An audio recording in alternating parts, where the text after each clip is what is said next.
Nerd morning, everyone. My name is Jeremy, and today we are going to be talking about book 3 in the Dresden Files, Grave Peril. This book is so good. I think that really a lot of people would argue that this is really where the series takes off. In fact, Jim Butcher, he has even mentioned that himself, that this is really where he feels like it gets traction and it really figures out where it's going to be going.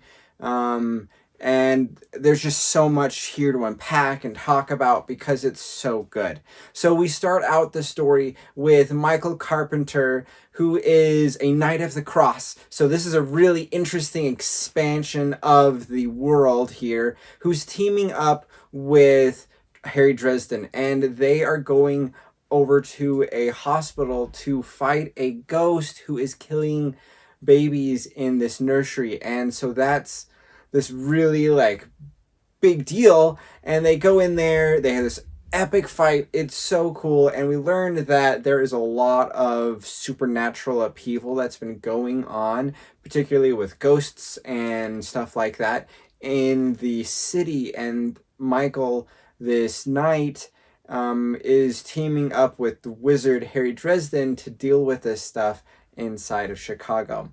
As this story continues and progresses, we get a lot of elements with Susan, who we met in the first 2 books and was a pretty important role. And here they are pretty much dating, and Harry's having this struggle of being able to say I love you and different elements like that, where he struggles as an individual with attachment, with relationships, with different elements because of his past and the different struggles that he's had.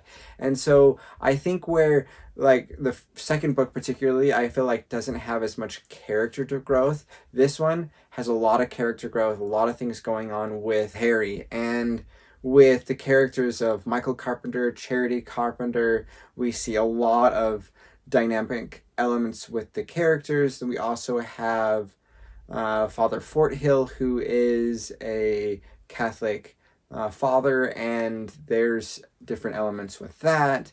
We also meet characters Thomas Wraith and Justine, who are integral to the surviving of Harry in this story. We also get the godmother of Harry, who is a fairy, and so he has a fairy godmother, but she's not necessarily like this Cinderella, bippity boppity boo, fix everything for him. She really wants him and has an agenda, not necessarily against him, but that's very, very different than what his agenda is, which is helping people, saving lives, and solving the problem. And here it's a little bit less of a mystery and more things are being thrown at Harry, and he's responding to them and then dealing with them, which sometimes cascades to bigger problems. And that really is a tonal shift from the very first one, the very first book, which was a noir. And this one, he's far less of a detective, and he is more of a warrior, and he's shifting and growing and changing as a character in that way. We learn a little bit about how there's different types of vampires, and I think that that's pretty cool.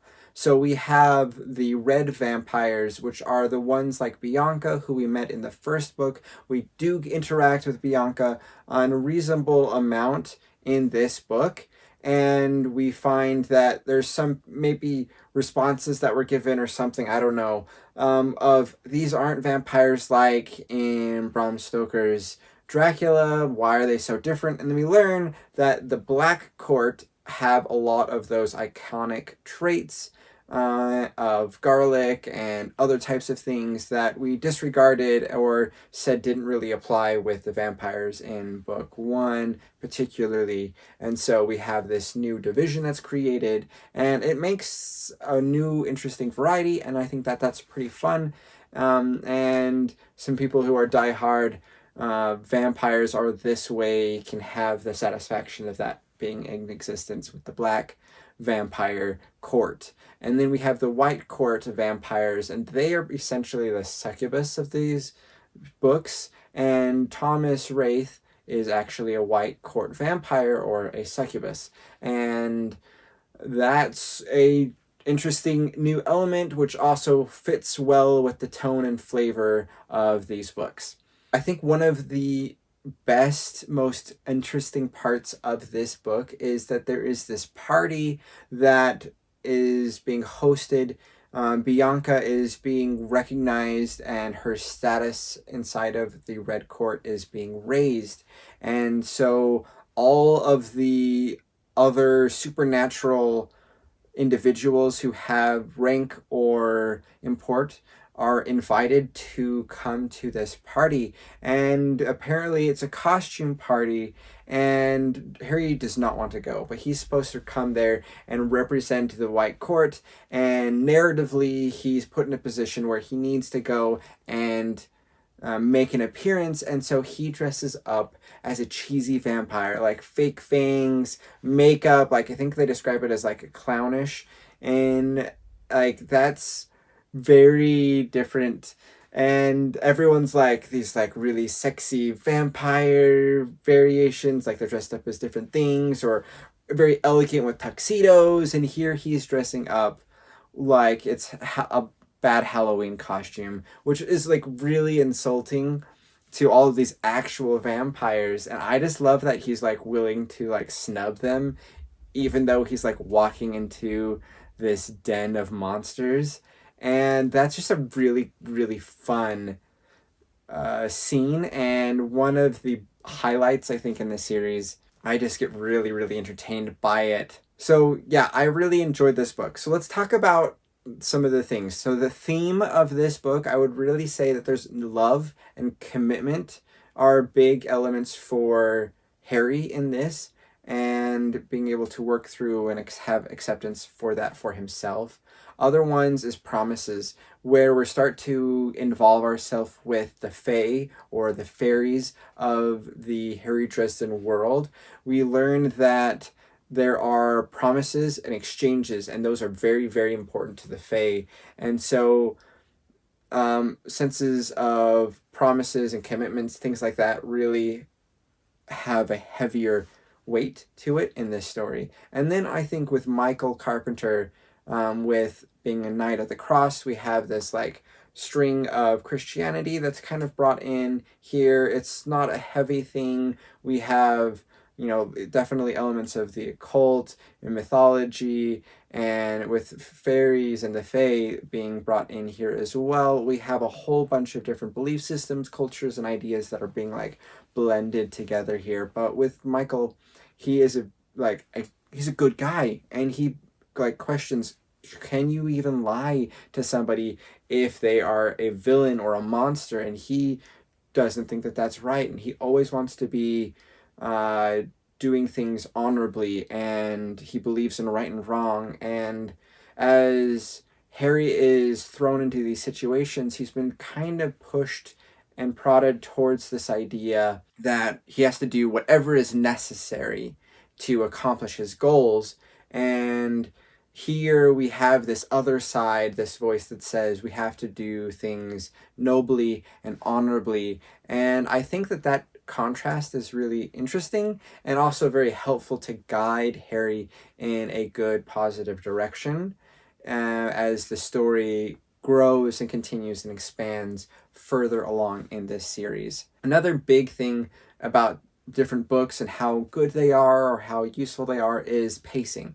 And that's something that I think has been really good for the first two books. And as the series continues, this is a big, big success for the series. And this one, I think, has one of the best energies and pacings. The energy continues to flow. I'm wanting to turn the next page and continue with this. Like, this is a book that I can read very quickly because it keeps me engaged and making me want to keep on going. And that's a big win for this book. I think this is one that if you have read the first two, you've probably are like, okay, I'm interested, I want to keep on going. And so there's not a ton to sell here on that, this being like book 3 in this series, but it's one I definitely recommend. I love it. I've reread it now multiple times and will probably read it again because I just really enjoy the story. I like the monsters and how he fights them and his heroicism. And I think this is really where we get a lot of characters that become beloved in the future, and the world just has grown so much here, and elements and ramifications of this book and the things that happened here carry on way far into the future in the series, even though they don't necessarily register as being big or important or something that's going to be important beyond this book itself. And the longevity that this book has and the influence for the series is just really great. And I think that has either good evidence of good forethought, or being able to look back on a project and say, hey, there's some strings here that I could pull and interweave.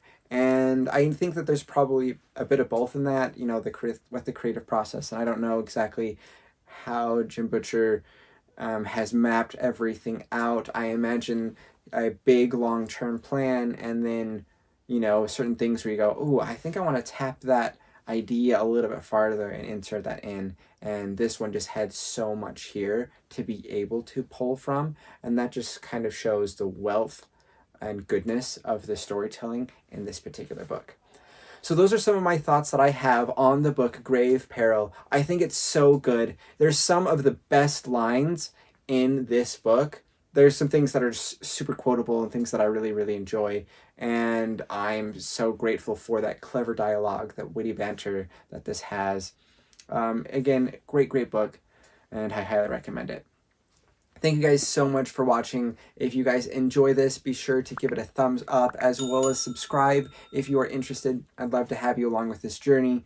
Also, I'm on different social media platforms. I'm on Instagram, where I do a lot of comic book reviews, and also do some other things as well. I have a Twitter and also a Facebook. So all of those you can find me at Nerd Morning. Also, you can support me on Patreon at www.patreon.com/nerdmorning if you are inclined. Thank you guys again, and we'll catch you guys next time.